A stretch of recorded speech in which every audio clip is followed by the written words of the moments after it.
अस्सलाम वालेकुम एवरीवन। सो आज की इस वीडियो में हम क्वेश्चन नंबर 5 का पार्ट नंबर 6 जो है वो सॉल्व करने जा रहे हैं।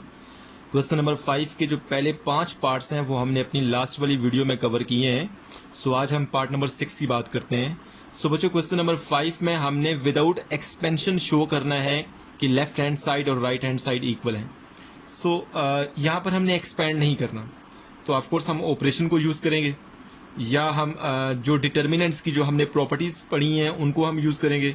सो बच्चों, यहाँ पे मैं लेफ्ट हैंड साइड लेता हूँ, ज़रा देखिएगा। ये आपके पास लेफ्ट हैंड साइड है, आपके पास एक डिटर्मिनेंट मैट्रिक्स है जिसका जो आर्डर है वो 3x3 है। सो इसकी एंट्रीज को मैं यहाँ पे लिखता हूँ एंड लास्ट वन LM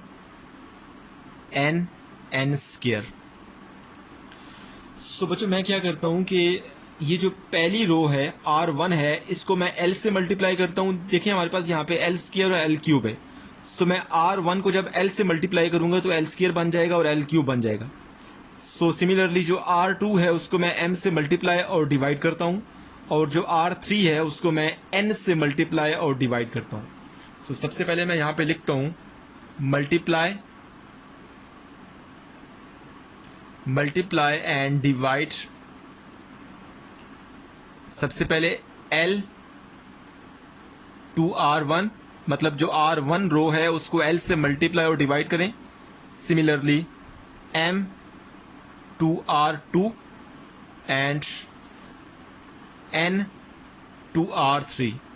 सो आपने R1 को L से मल्टीप्लाई और डिवाइड करना है, जो R2 है उसको M से मल्टीप्लाई और डिवाइड करना है, जो R3 है उसको N से मल्टीप्लाई और डिवाइड करना है। सो बच्चों, मैं इधर बाहर जो है वो डिवाइड कर लूंगा और मैट्रिक्स के अंदर जाके डिफरेंट रोज को LMN से मल्टीप्लाई करूंगा। सो देखिएगा ज़रा, सबसे पहले मैं L से मल्टीप्लाई डिवाइड करूंगा R1 को। सो ये मैंने बाय डिवाइड कर दिया। सो यहाँ पे मैं मल्टीप्लाई कर लेता हूँ, देखिएगा ज़रा, ये LMN हो जाएगा, ये L स्क्वायर हो जाएगा और ये L क्यूब हो जाएगा।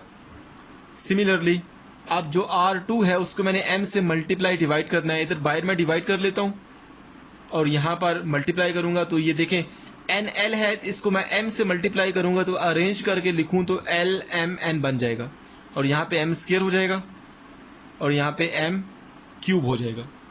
सो बच्चों, आपके पास जो R3 है उसको मैंने N से मल्टीप्लाई और डिवाइड करना है, बाहर मैं डिवाइड करता हूँ और यहाँ पर R3 को मैं N से मल्टीप्लाई करता हूँ तो ये LMN बन जाएगा, ये N स्क्वायर हो जाएगा और ये N क्यूब हो जाएगा।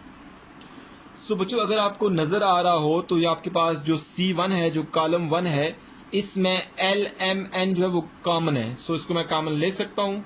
सो ये जो बाहर नंबर है इसको जब मैं अरेंज करके लिखूंगा तो आपके पास क्या बनेगा, 1 डिवाइडेड बाय LMN। यहाँ से आप LMN कॉमन लें तो इधर बाहर आ गया LMN। सो यहाँ पे क्या बचेगा, 1 1 1। Similarly L square, M square, N square, L cube, M cube, N cube. So बच्चों, ये आपके पास LMN जो है ये इससे कैंसिल हो जाएगा। बाकी आपके पास जो भी बचता है वो आपके पास बेसिकली राइट हैंड साइड है, so which is equal to right hand side. So इस तरह से बच्चों हमने जो क्वेश्चन नंबर 5 का पार्ट 6 है वो सॉल्व किया है। सो अभी हम पार्ट नंबर 7 की बात करते हैं। सो अब हम बात करते हैं पार्ट नंबर 7 की। सो विदाउट एक्सपेंशन हमने शो करना है कि left hand side is equal to right hand side.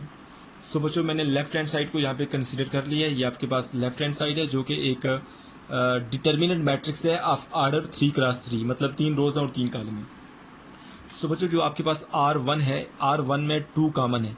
सो मैंने R1 में से 2 कॉमन लिया, तो कॉमन लेने का क्या मतलब होता है कि 2 से मल्टीप्लाई भी करें और 2 से डिवाइड भी करें। सो बच्चों, मैंने बाहर यहाँ पे देखें, बाहर मैंने मल्टीप्लाई कर लिया है और यहाँ पर आप R1 के हर एक एलिमेंट को 2 से डिवाइड करते हैं। देखें 2A डिवाइडेड बाई 2 करूँगा तो यहाँ पे A बच जाएगा। ये आपके पास 2A पहला नंबर है ना R1 का, तो 2A को 2 से डिवाइड करें, 2 से कैंसिल A बच गया। 2B को 2 से डिवाइड करें, 2 से कैंसिल B बच जाएगा। 2C को 2 से डिवाइड करें, 2 से कैंसिल तो C बच जाएगा। सो यहाँ पे मैंने वो रिजल्ट लिख लिया ABC। सो बच्चों, अब हमने कुछ यहाँ पे ऑपरेशन यूज़ करने हैं, क्योंकि हम एक्सपेंड तो कर नहीं सकते। विदाउट एक्सपेंशन हमने शो करना है कि लेफ्ट हैंड साइड और राइट हैंड साइड इक्वल है। सो अब मैं यहाँ पे कुछ ऑपरेशन यूज़ करने जा रहा हूँ, ज़रा देखिएगा।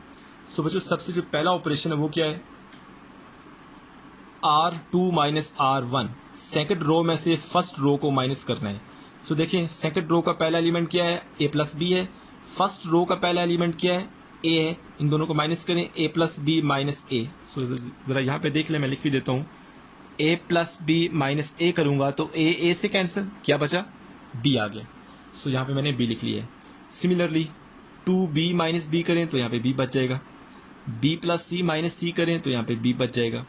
अब बच्चों हमने दूसरा ऑपरेशन कौन सा यूज करना है, R3 माइनस R1, मतलब तीसरी रो में से, ये आपके पास तीसरी रो है, इसमें से पहली रो को माइनस करें, a प्लस सी माइनस ए करें तो c बच जाएगा, b प्लस सी माइनस बी करें तो यहाँ पर c बच गया। सिमिलरली 2c माइनस सी करें तो यहाँ पे बच्चों c बच गया। सो अब आपके पास जो R2 है उसमें b कॉमन है और R3 जो है उसमें c कॉमन है। सो R2 में से मैं b कॉमन लेता हूं और R3 में से c कॉमन लेता हूं। जरा देखिएगा, सो यहां से जब मैं b कॉमन लूंगा तो b बाहर आ गया और यहाँ पे 1 1 1 बच गया। सिमिलरली R3 में से c कॉमन लें, c बाहर आ गया, यहाँ पे 1 1 1 बच गया। सो बच्चों जब भी किसी डिटर्मिनेंट मैट्रिक्स की दो रोज या दो कॉलम इक्वल होते हैं, एक जैसे होते हैं, तो उस डिटर्मिनेंट मैट्रिक्स का जो डिटर्मिनेंट है हम डायरेक्ट जीरो लिख सकते हैं। यह हमने प्रॉपर्टी पढ़ी थी और क्वेश्चन नंबर 3 और क्वेश्चन नंबर 5 के कुछ पार्ट्स में हमने इस प्रॉपर्टी को यूज भी किया है। सो बच्चों इस मैट्रिक्स का जो डिटर्मिनेंट है इसको हम डायरेक्ट जीरो लिख सकते हैं, इसको एक्सपेंड करने की जरूरत नहीं है। सो यहाँ पे जीरो आ गया और बाय 2bc है, 2bc को जब जीरो से मल्टीप्लाई करेंगे तो जीरो आ जाएगा, which is equal to right hand side. So बच्चों इस तरह से हमने जो पार्ट नंबर 7 है उसको हमने प्रूव कर दिया है कि लेफ्ट हैंड साइड और राइट हैंड साइड इक्वल है। सो अब हम पार्ट नंबर 8 की बात करते हैं। सो बच्चों भी हम पार्ट नंबर 8 की बात करते हैं। देखिए पार्ट नंबर 8 में जो लेफ्ट हैंड साइड है 7 2 6 6 3 2 -3 5 1। अब जरा राइट हैंड साइड को गौर से देखिएगा। देखें इस मैट्रिक्स के पहले दो कॉलम जो है ना वही हैं जो इस मैट्रिक्स के हैं। सिमिलरली ये जो दूसरा मैट्रिक्स है राइट हैंड साइड पे, इसके पहले दो जो कॉलम है वो भी इसकी लेफ्ट हैंड साइड की तरह ही है। फर्क सिर्फ C3 और C3 में है। देखें इसका कॉलम 3 डिफरेंट है और इसका कॉलम 3 डिफरेंट है। सो बच्चों यहाँ पर बेसिकली हमने एक प्रॉपर्टी यूज करनी है, डिटर्मिनेंट की प्रॉपर्टी है। जिस तरह से हमने डिटर्मिनेंट की पहली दो प्रॉपर्टीज पढ़ी हैं और उनको यूज किया है, अब हम एक तीसरी प्रॉपर्टी जो है वो इंट्रोड्यूस करने जा रहे हैं। सो सबसे पहले हम प्रॉपर्टी को देख लेते हैं और उसके बाद हम इस पार्ट को सॉल्व करेंगे। सो यहाँ पे मैं प्रॉपर्टी को लिखता हूँ, प्रॉपर्टी ऑफ डिटर्मिनेंट। सो ये नंबर 3 प्रॉपर्टी है क्योंकि पहली दो प्रॉपर्टीज को हमने ऑलरेडी डिस्कस कर ली है। सो प्रॉपर्टी है क्या कि जब भी आपके पास ऐसे लिखा हो A11 A12 A13 प्लस इसको आप B13 कह दें, B13। सिमिलरली दूसरी रो देखें जरा, A21 A22 A23 plus B23। Similarly A31 A32 A33 plus B33। देखिए आपके पास जो कॉलम 3 है उसमें सम ऑफ टू नंबर्स है, A13 plus B13, A23 plus B23, A33 plus B33। सो इस डिटर्मिनेंट मैट्रिक्स को मैं लिख सकता हूं, दिस इज इक्वल टू, पहले दो कॉलम जो है ना वो बिल्कुल यही है जो यहाँ पे लिखे हैं, A11 A12 आता है यहाँ पे।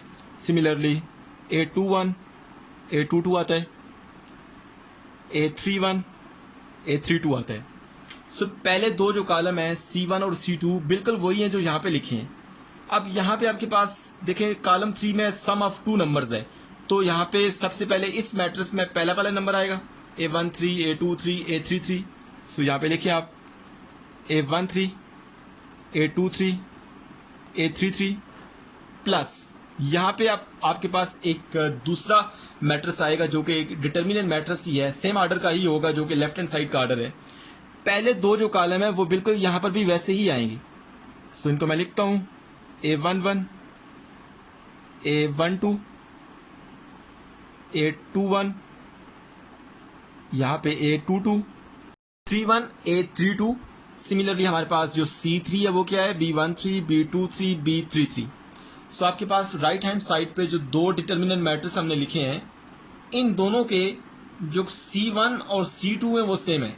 देखें C1 इसका और इसका C1 सेम है, C2 इसका और इसका सेम है। सो फर्क सिर्फ कहाँ पे आया है, C3 पर। इस डिटर्मिनेंट मैट्रिक्स का जो C3 है वो यहाँ पे पहला एलिमेंट है, और जो दूसरे वाला डिटर्मिनेंट मैट्रिक्स है इसका जो C3 है वो यहाँ पे जो दूसरे वाला एलिमेंट है वो लिखा है हमने।